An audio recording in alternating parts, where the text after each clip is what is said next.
Welcome back to Morning Express. We're glad you're watching. So Clay Court, if you've been reading it in a different dailies now, in the Standard newspaper, and Clay himself, I guess you're preparing for the next article. It's now called Brick Courts. Yes. Now that we are right in the house. But it's still Clay, just to be sure. He's Clay, but He's not become a brick. He hasn't changed. You're not changing the name. You're not changing the name yet, yeah. Yes. So we'll just continue with the Clay Court from where we stopped. We stopped at 511 on the other side. I'll just continue with 512 and we go ahead. welcome to the house. Welcome to the full and We welcome to the inspired you program. that much that you've joined the fold. I like that you've fully embraced us. It's a good thing. Actually, it's not just Clay Court that is moving. Yes. Okay, Clay is also moving. Clay himself. Even and the new look, Clay. And So the whole show was in preparation for this new chapter. come on. And actually, even my cricket column, I write on cricket also, that is also moving. So I am joining some very talented young men and women and even seasoned journalists down in the newsroom. Awesome. Karibu sana. Yeah. Let's talk about Mandera, Wajir, Garissa, and what's happening in these far-flung areas. Because if these killings were happening, God forbid, in Nairobi, you know, in Kisumu, in Mombasa, would we still have this kind of lull in as far as the reaction, the uproar, the kind of attention, even from the government that this is getting, Martin? Well, I thought Clay would have the first one. He's fresh. All right. Fresh Clay. The ball is in the Clay Court. Actually, most of the time what happens is that we tend to treat those, as you call them, far-flung areas as if they're not a part of Kenya. Yes, news trickle in, but still people don't react as much as they would have reacted when things happen in Nairobi or probably Kisumu. But I think Nairobi is taken too seriously, or things around Nairobi are taken too seriously. And you cannot blame the media or anything. And also, I think it's the politicians from those areas also. They don't articulate those issues loud enough. Some of them make noise about what happened in Nairobi than things that happen in their own constituencies. In those areas. I think we have to share part of that problem, in the sense that, look, what's the narrative been in political circles? These places are too far, they have too few places, they are expensive to reach.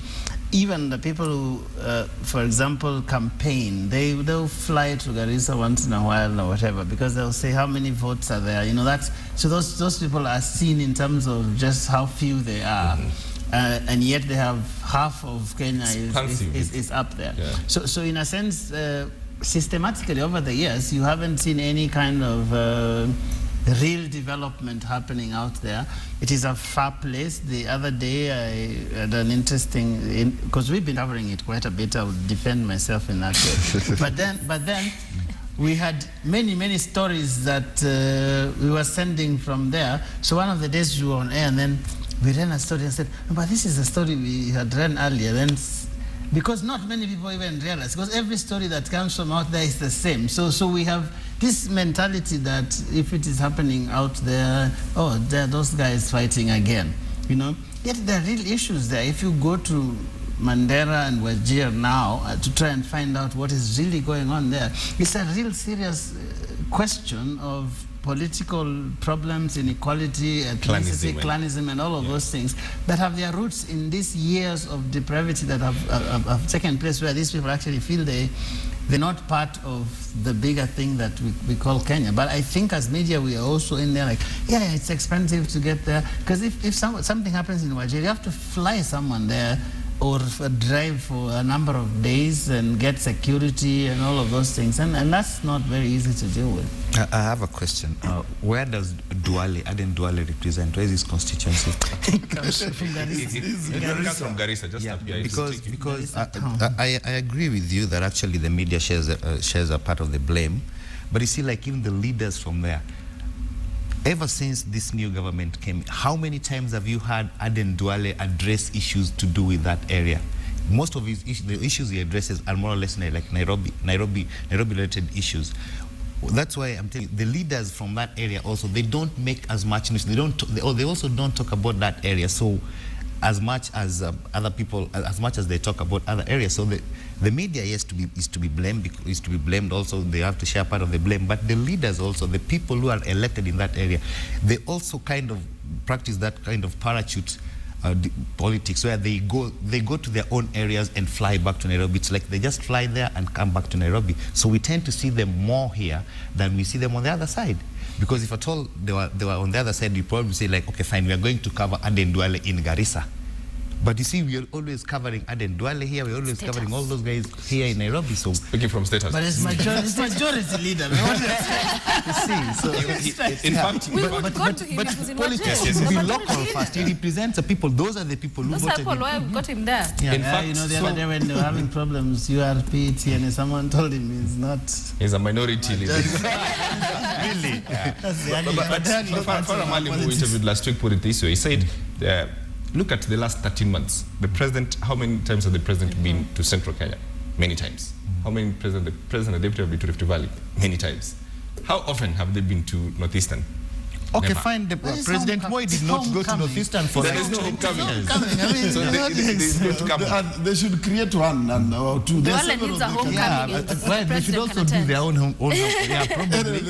The basic issue is that we've had problems at the border. I mean, within Northeastern, and most of the problems that we are having are clan fighting, but they have been compounded now with the issues of terrorism because their closeness to the border. But the issue of security, insofar as it's not been devolved yet to the counties, is an issue of the national government. Whether you have clans fighting and killing each other, we're not going just to sit back and watch that clans people are slaughtering each other, so it's a clan issue, so we must forget about it. I mean, the national government must take up its role seriously and deal with that issue, because they have to provide security to those people, because those fellows are Kenyans.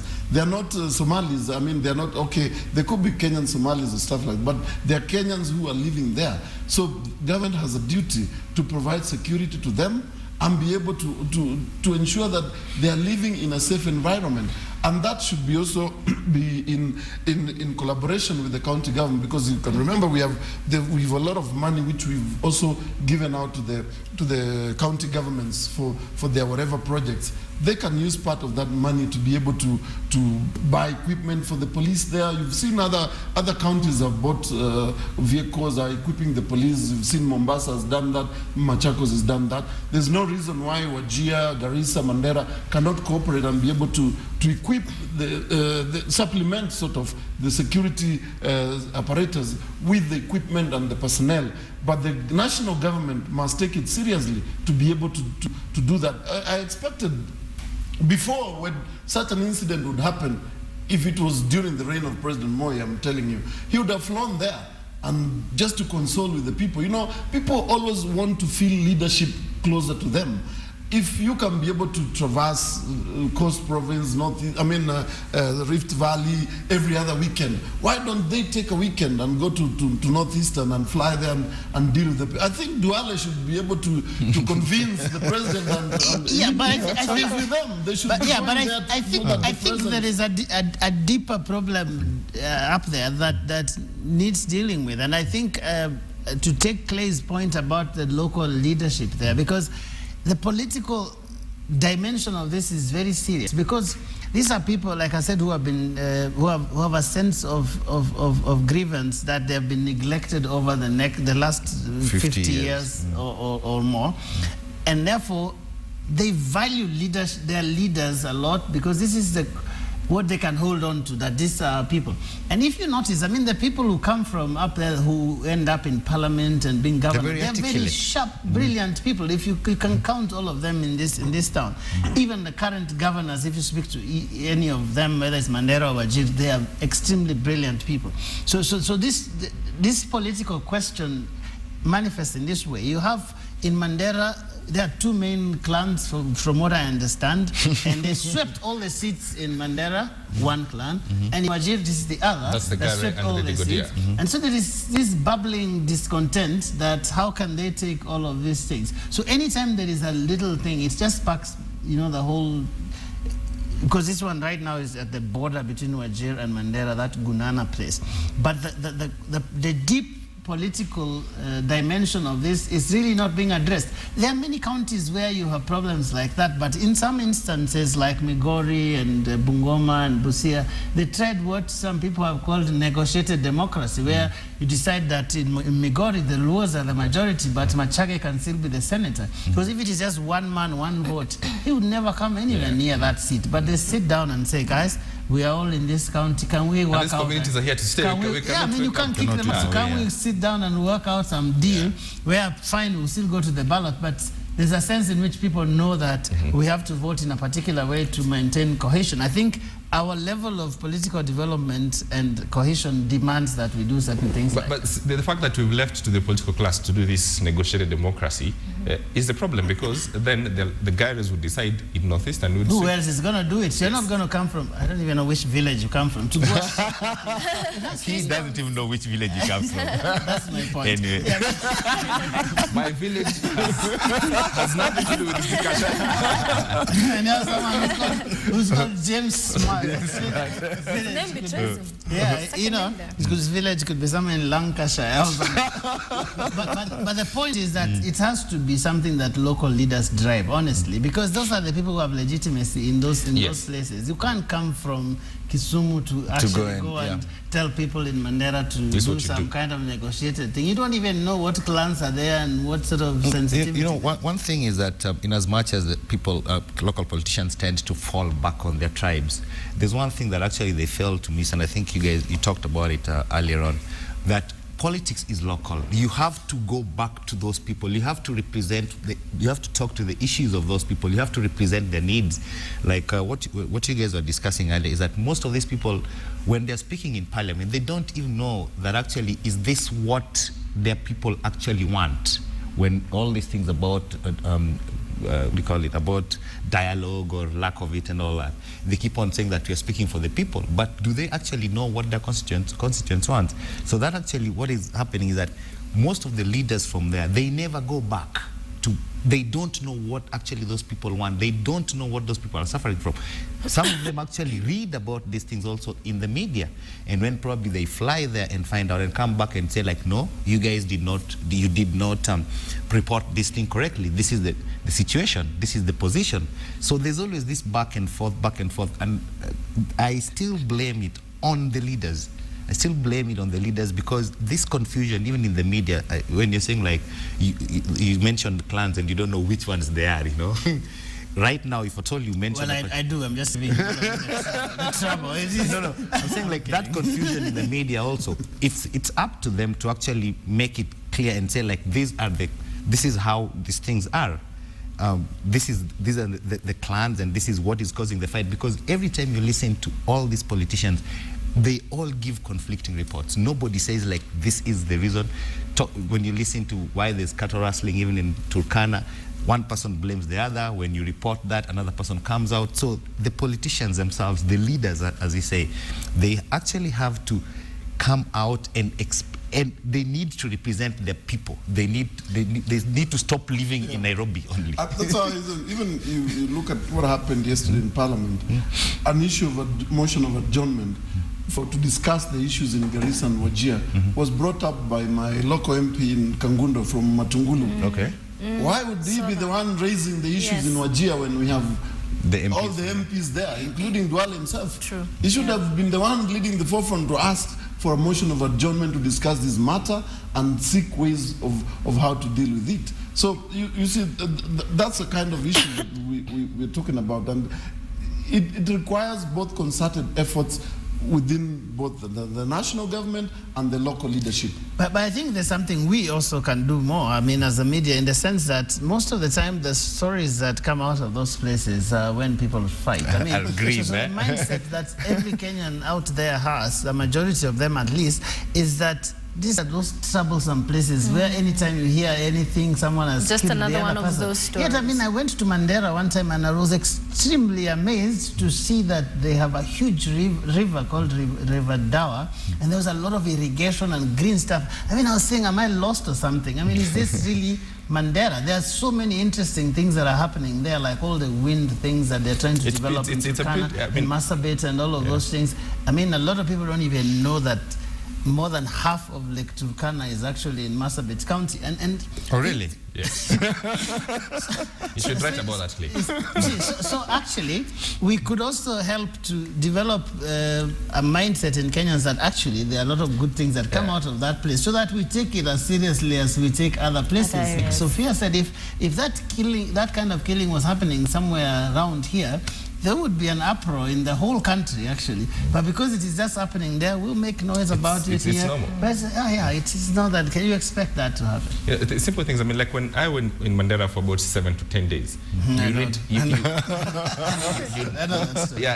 had to mention that. I'm not going to give details, but yeah, please. He was there. You read yesterday's news today. So the Wednesday newspaper, like today, when they're waking up, they're getting the Tuesday's newspaper. That is the kind of difficulties. I thought you talk about the tea that you took. But also before we wind up, another thing also is that successive governments or administration also has made it like, if you remember those things, like if you make a mistake maybe in the police service and all that, then you're probably sent to that area, not as a promotion, but it becomes a punishment. So they gave this idea that is a hardship area. If you're taken there, you're finished, you're done completely. So what happened to the Anglo leasing story finally? The demand was made for 3.5. the money for removing the 3.5 million. I mean, will the next headline Mutua be, President Kenyatta says this and the other? What happened to the story? We've not had anything. Well, I think we only took a short break because of We'll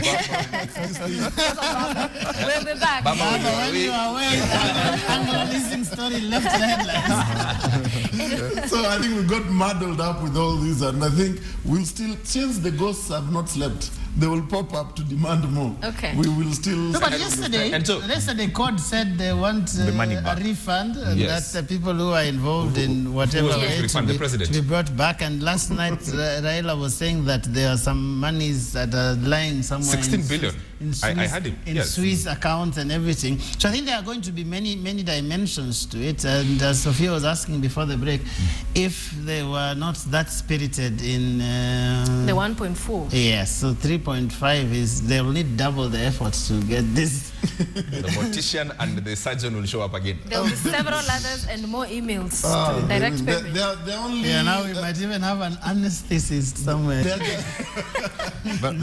They're suffering the fruits of the 1.48. So once it's over, some other ghosts will pop up to demand more. So the story, we shall stay on it. But I think now, like even the government itself or the leadership, this Anglo leasing thing, they're going to continue to use it as an excuse for very many other things. Because I remember that I think 1 week ago, one of the cabinet secretaries said that the laptop thing is not working because of the 1.4 billion that was paid for Anglo leasing. Yes. And imagine the kids' money was used. They transferred the money to something more important. An active project. I think Since hadn't taken off. And I think that was just wrong, So to use it as an excuse, there are very many other things that will not be done, and we're going to continue using it as an excuse. So probably even that 3.05 billion will be paid. But going forward, I think so many questions needed to be asked, and answers needed to be given as concerns this money, because this is not something that it's going to affect people in the long term. It's going to affect people. Right now, we're already building this standard gauge railway, which actually is already affecting people. If you import a car now, you pay a levy for SGR. Yeah. Yes, you actually pay. There's already that. It came into force, I think. Even before this, it came into force. I think, by the first month, and the government came into power. So such kind of things, we already started paying for this thing even before they started construction. So now we have this other money that actually we are paying to the people we don't know. These things, it is going, and we keep on complaining about the cost of living.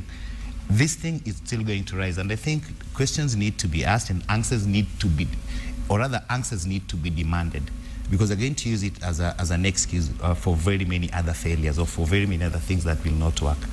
So that, I think for me, it's not only the work of the media to be able to expose this thing, it's the work of the opposition to keep the government in check as the alternative government, to be able to raise most of these issues. And if they raise them as media, we'll always pick them up. So if the opposition is fine with what is sitting pretty with what is happening, then we as media, we will all play our part in terms of what we can do, and to a certain extent. But we can't take the role of the opposition to be able to be the one checking the government. But if we are forced to go to that direction, we'll do it very comfortably. But ultimately, we are yet to see all the twists and turns, because Anglo leasing did not start today. It started with previous governments, and therefore, actually, the dying moments of the Kanu administration, and therefore, what we are likely to see is a lot of untruths, in the sense that if you were to really find the people and everything, they will be across the political divide. And I think that ultimately there isn't much political appetite to get to the bottom of what really this thing is about. And so I am not holding my breath for it. I think we'll be taken left, right, and center. But at the end of the day, I think that we perhaps might need to keep doing our work and just digging further and further. If someone says to this is a surgeon, mortician, and all of those things, and it just goes round and round. All of these people, by and large, are involved in this. Yeah, because the people in the opposition who actually are in government, they know all these things. Like even the surgeon, or is it the mortician?